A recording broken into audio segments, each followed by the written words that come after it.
Curse of Holiday Romance. Yes. Oh, yes. Chapter 2. Holidays in Mexico. Since this incident, I had to admit that every time I went on holidays with my parents, Luana, or other friends, and that I was single, almost everyone found a holiday romance except for me. I had started to call it the Curse of Holiday Romance. Despite my efforts, and believe me, I tried everything. Sexy dresses, squeezing guys tight while dancing, talking endlessly until the small hours. Something always happened the moment I was about to finally kiss the guy. Once I had a tummy bug, which flared up the moment I was 1 inch away from kissing the guy I had been chasing the whole week. He had ended up with someone from another class. While on holiday with friends in Malta, I suddenly had nausea and threw up the entire meal I had just eaten over the guy I fancied. He ran away to have a shower. Understandably, he avoided me until the end of our stay. He even went as far as to make fun of me by mimicking me vomiting whenever he saw me. Another time, on holidays with Luana when we were students, I had gone for a swim with Matthew, a friend of Luana who lived in the Sable d'Olonne, and who I was attracted to since the beginning of our vacation. He had taken me in his arms, and we were about to kiss, when a jellyfish stung me. I have no idea how it managed to leave him unscathed, since we were entwined. I was in such pain, I had to get out of the water and ask the lifeguards for help. Matthew had accompanied me, but had soon said he had something to do and disappeared. We didn't have cell phones back then, but strangely, we never crossed paths despite having bumped into each other every day before the incident. I had finally discovered he had found someone else in the meantime. So when I accepted Luana's invitation to go to Mexico, her homeland, the year of my 28th birthday, for a 3-week trip, I really hoped that the curse would finally stop. Maybe it was the fact that I was going to Mexico, Miguel's homeland, which made me hope that I would close the loop. Surely this curse would stop on shamanic land. It was ridiculous. It had lasted 14 years. Every time I had gone on holidays with Luana, I reminded her of the episode with Miguel and she dismissed it. She was convinced it was nothing, that Miguel had no power whatsoever. But when I asked if we were going to see her cousin in Mexico, she said she didn't know if he would be there. Luana had flown several times to Mexico all these years, and she had seen her cousin Miguel again. She had told me he had become a shaman like his father, and that she had accidentally witnessed a shamanic ceremony where her cousin was in charge.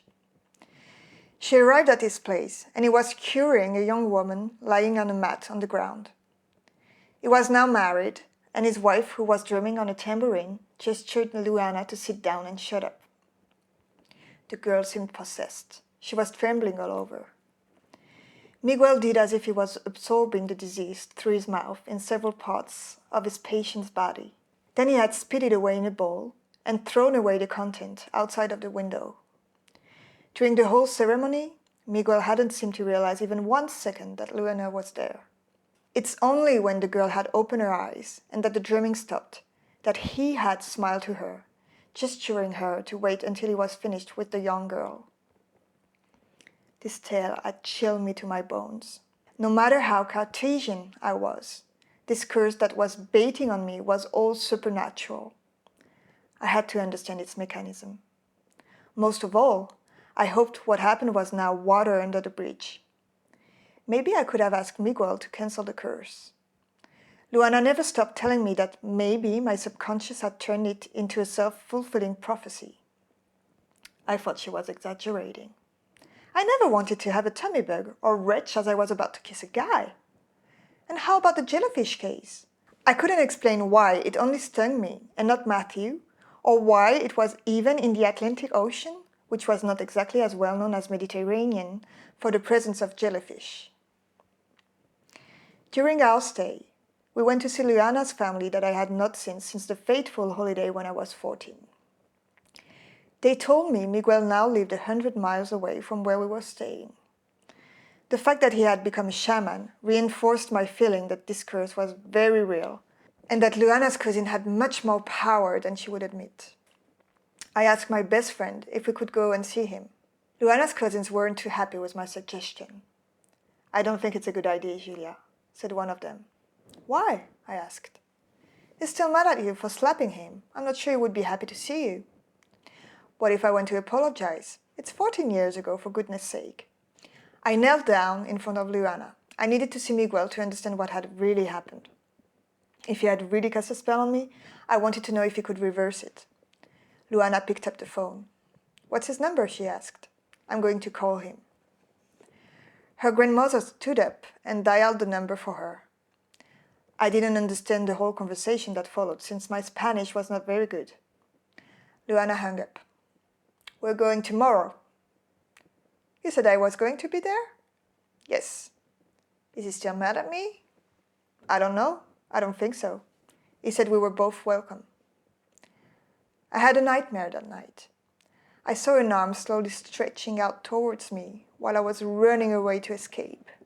I turned around my head as I ran to see whose arm it was, but I could only see it getting closer and closer until it caught my neck and tightened its grip. I couldn't breathe. The hand carried on tightening and I woke up all of a sudden trying to catch my breath. The sensation was still there, as if it had really happened. It did not bode well. I wasn't so sure I wanted to see Miguel again. I didn't manage to get back to sleep that night. I arrived very tired at his house and a little bit anxious at the idea of seeing the man whose curse had been plaguing me all these years. A woman carrying a baby and a little boy of about 3 years old welcomed us. She couldn't speak French. Luana told me she was Miguel's wife. Now that he was married, at least he would not try to hit on me this time. His wife was very nice to me. She asked if I wanted something to drink. Luana started talking in Spanish, and she translated that Miguel wouldn't be long. The children were adorable until his wife put the cute little baby in my arms. It started to scream as soon as I held it, and I had to give it back to her mum straight away. At last Miguel arrived. I almost didn't recognize him. He wore a traditional Mexican shirt. He had simply become a man, and a cute one at that. I almost regretted not having gone out with him when I was younger. He welcomed us with a large smile, which warmed my heart, given the circumstances of our last encounter. He hugged Luana, and then he held me in his arms. Hello, Julia. I thought I would never see you again. Neither did I. I came to apologize. He gave me a charming smile. It's an old story. Don't worry. I had forgotten about it. Are you sure? Yes, of course. Then why am I still cursed? He stared at me astonished. I continued. Ever since you said those words, I have never had a holiday romance. Every time I go on holiday, there's always something that stops me from kissing guys at the last minute. Luana cut me short. I've been telling her to stop believing in this curse for years, but she won't let it go. Did you really cast a spell on her, Miguel? Miguel looked at his feet and mumbled. Let's just say that I didn't think it would work. Luana stared at me incredulous. What do you mean? She asked. Miguel seemed a bit uneasy. My father told me never to use the power of the spirits to take revenge. I have never done it since. It served me as a lesson. You mean that all these years? I gasped for air. I sat down.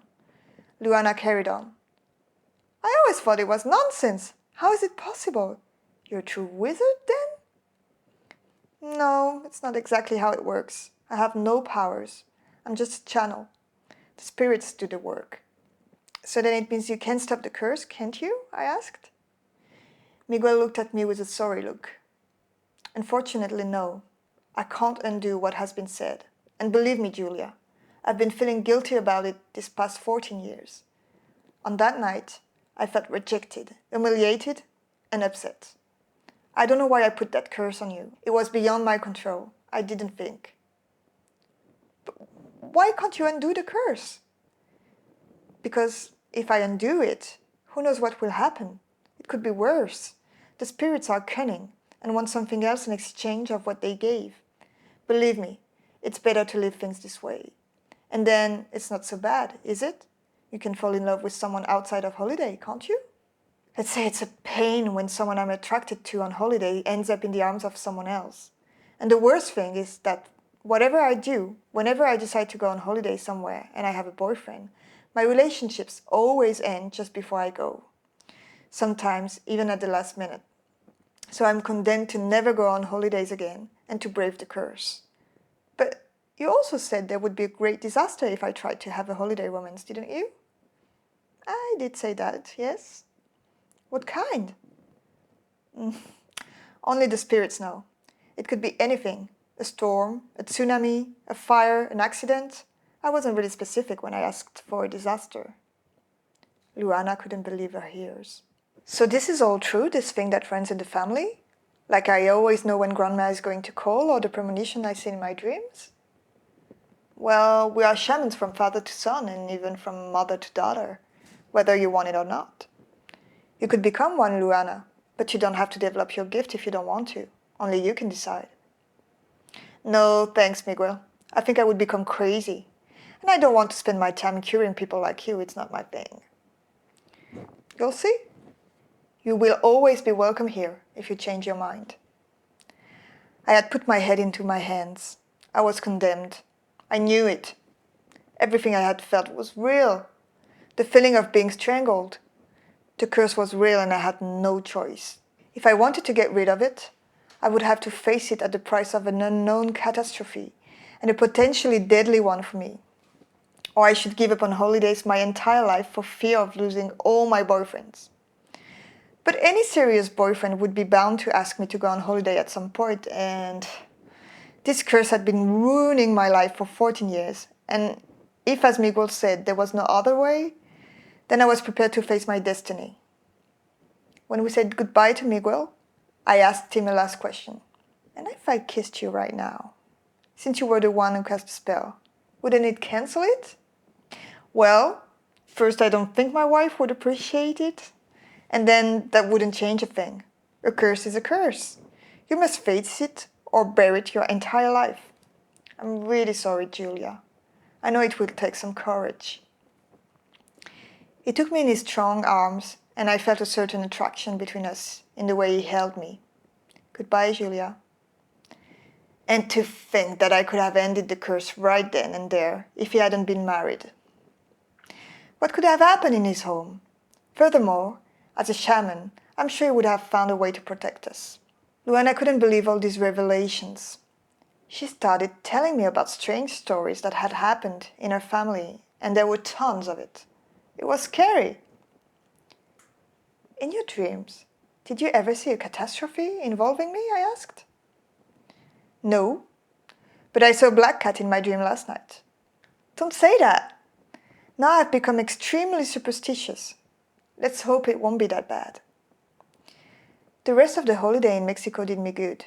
I needed a change of air after witnessing the jealousy scenes of my ex, Charlie, who begged me to go back to him, even though I had left him more than a month before this trip. He really annoyed me. I was amazed by all that I was seeing during this road trip. We had rented a car and we drove in turn without really respecting the speed limits on windy mountain roads. We were playing with death, especially me, as if I wanted to prepare for this catastrophe. The scenery was breathtaking. The Maya's sacred sites, the muscular men who dived from the cliffs of Acapulco, the voladores who were spinning in the void to make the rain come. But the curse carried on throughout the entire holiday. First, I needed to find a man I liked, which wasn't that easy.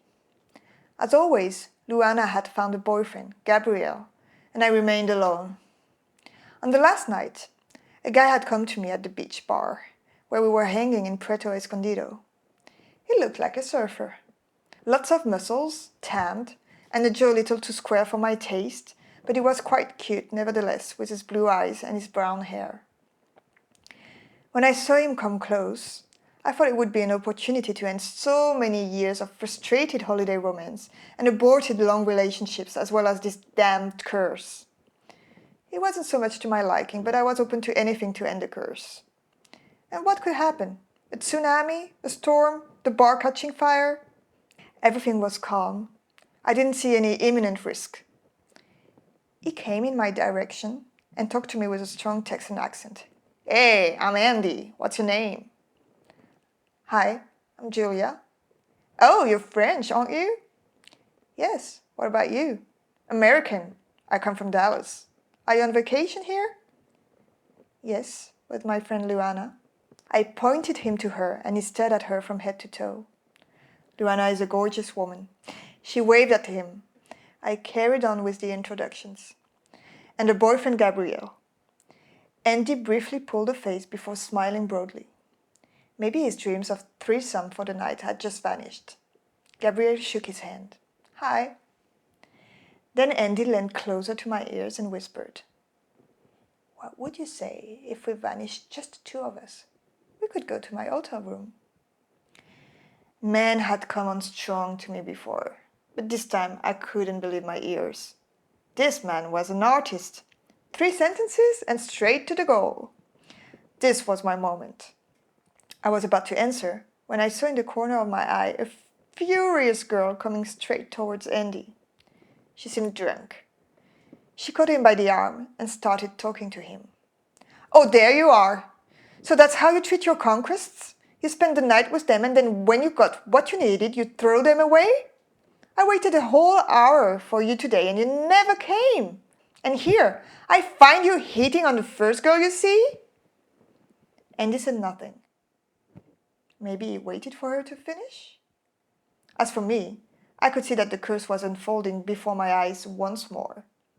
As always, when I was about to kiss a guy, there was always something preventing it. 14 years of mysterious coincidences had started to really drive me insane. The girl didn't stop. You used me! You said it was love at first sight, and I was foolish enough to believe you. The girl had raised her voice so that everyone would hear her. May I have your attention, girls? This guy is an unstoppable seducer who is going to take advantage of you and leave you the morning after. Andy looked really embarrassed. He didn't know what to do. In the end, he took her by the arm. Let's go talk in private, shall we? She looked at him a little disconcerted. They walked further down the beach. My last chance to break the curse before the end of our stay had just vanished. I was tired, and I left Luana and Gabriel to kiss on the beach while I went back to the hotel. Once more disillusioned to have let my luck pass by, I watched Gabriel and Luana say goodbye before we hit the road again. We drove to the airport, and I thought everything was over. Maybe frustration pushes us to do crazy things. Or was it the will to stop the curse once and for all? Yes. Merci d'avoir regardé cette vidéo. Je te garde encore quelques instants pour te parler de Tipeee, une plateforme qui te permet de devenir mon mécène. Comment? Tous les mois, je t'offre du contenu exclusif que tu n'auras nulle part ailleurs. Tu peux souscrire 1 mois, 1 année ou toute la vie, c'est toi qui vois. Tu peux même à n'importe quel moment te rétracter. N'hésite pas à liker, commenter cette vidéo et à t'abonner à tous mes réseaux. À bientôt! I wanna say,